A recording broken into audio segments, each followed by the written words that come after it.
Hello po sa ating lahat. Iri na naman po yung aking trabaho. Kada po nakikita nila ako, akala po nila parati ko silang pakakainin. Ikot po yan ang ikot. Hanggang po sa dito ako sa labas, hanggat hindi ako pumapasok, andyan po yan sila. Ayan o. Nag-aabang po sila ng kakainin nila. Hindi na po sila marunong humanap ng kanilang kakainin ba. Tingnan mo po, ayan o. Tingnan nyo po yan o. Yan. Gusto, yan. O, tingnan nyo po yan. Yung aso ko, isang beses ko lang pakainin sa maghapon. Abay sila pag pinakain mo 2 beses. Naku, Diyos ko. Hindi mo malaman talaga ho. O, yan. Yan na. Ayan na po sila ho. Yan.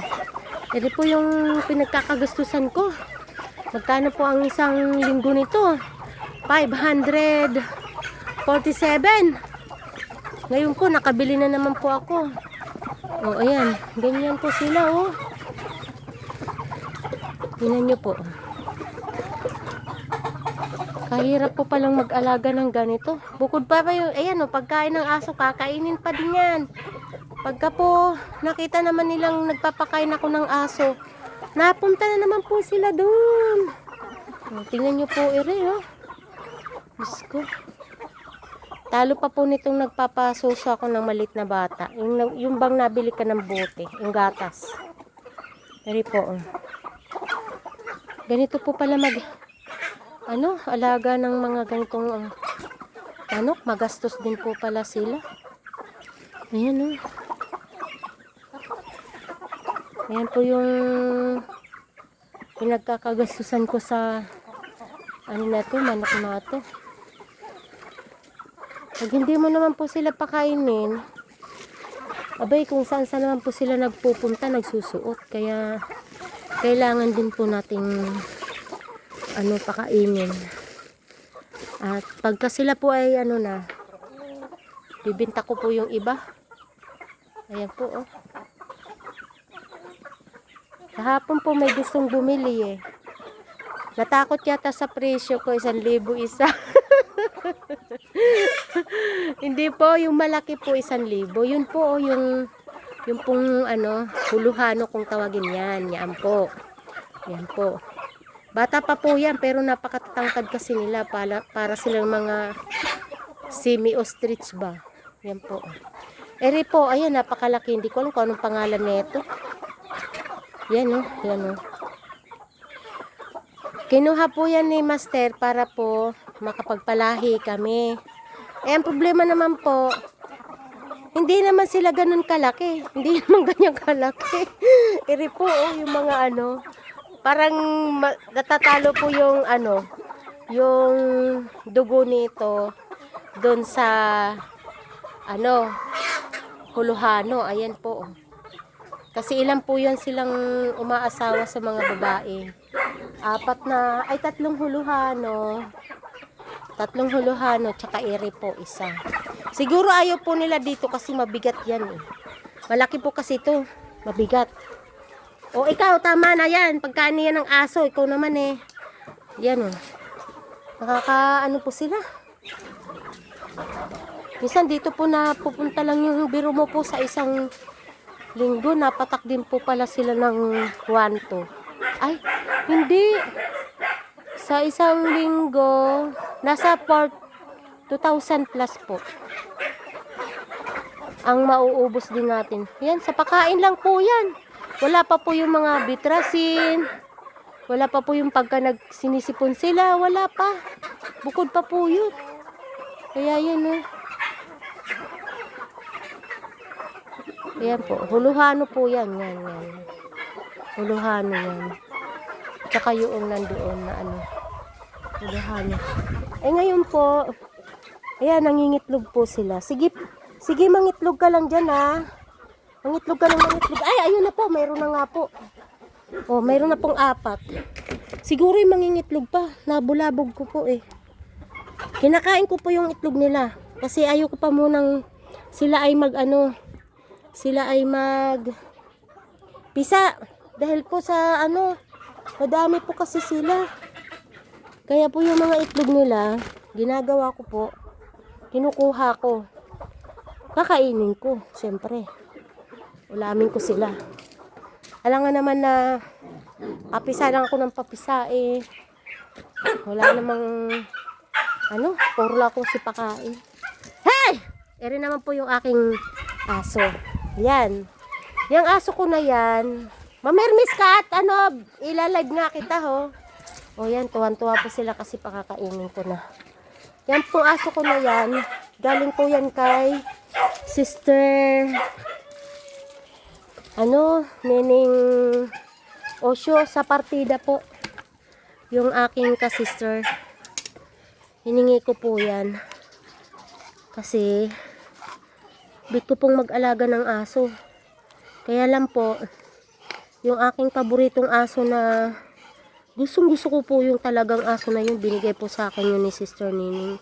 Malaki po yun. Siguro, parang may lahi po kasi yun Pero kapatid din po ito. Kaya lang ito siguro huli na anak. Kaya po medyo hindi na sila kalakihan. Ayan po Ang pangalan po nun ay si Badang. Si Badang po yan. Ayan Sige, kumain ka.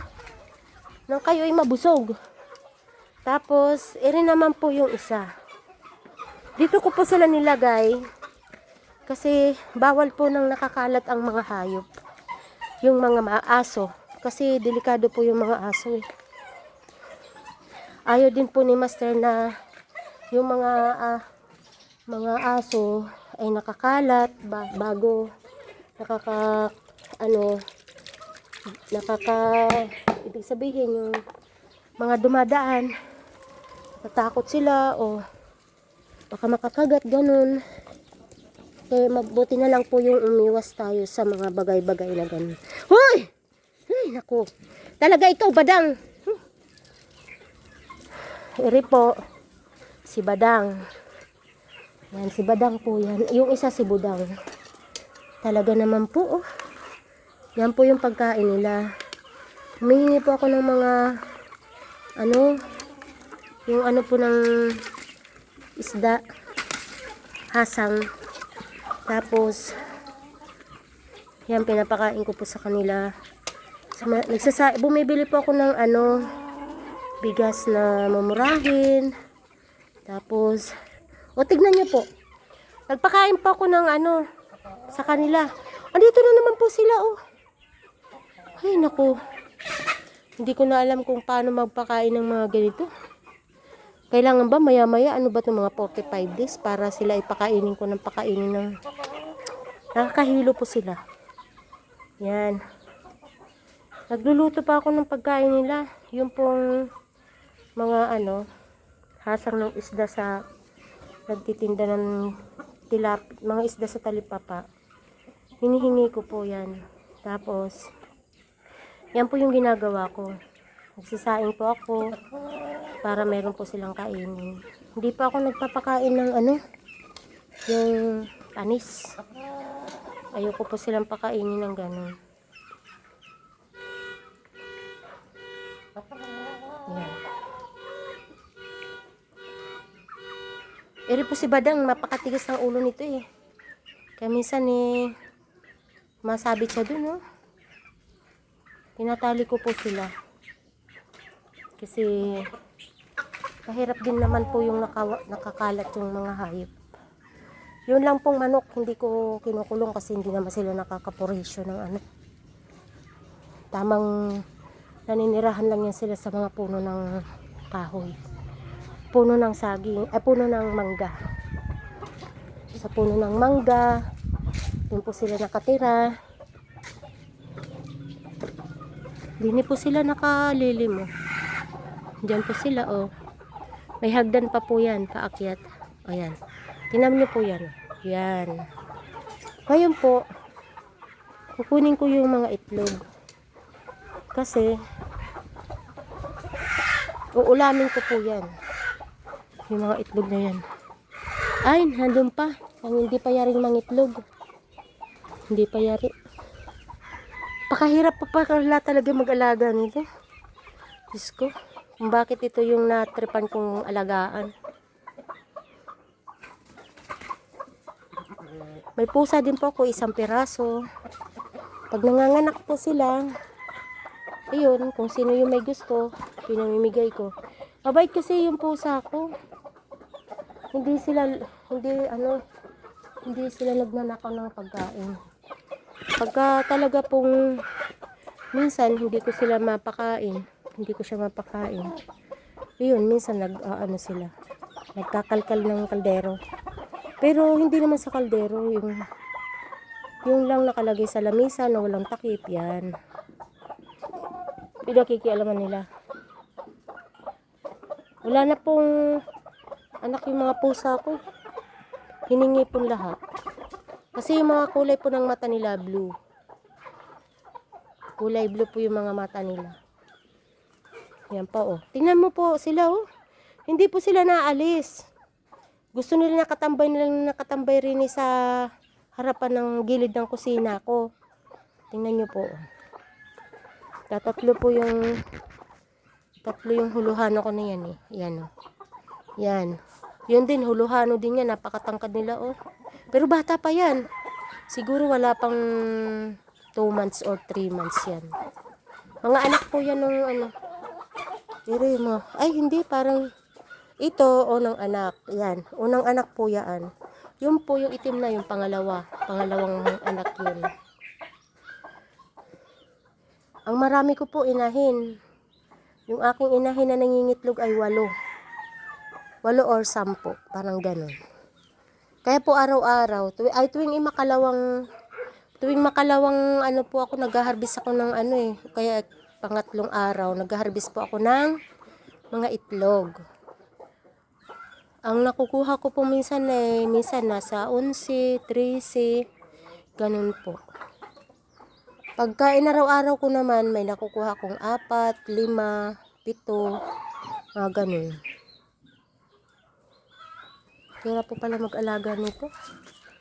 Diyos ko.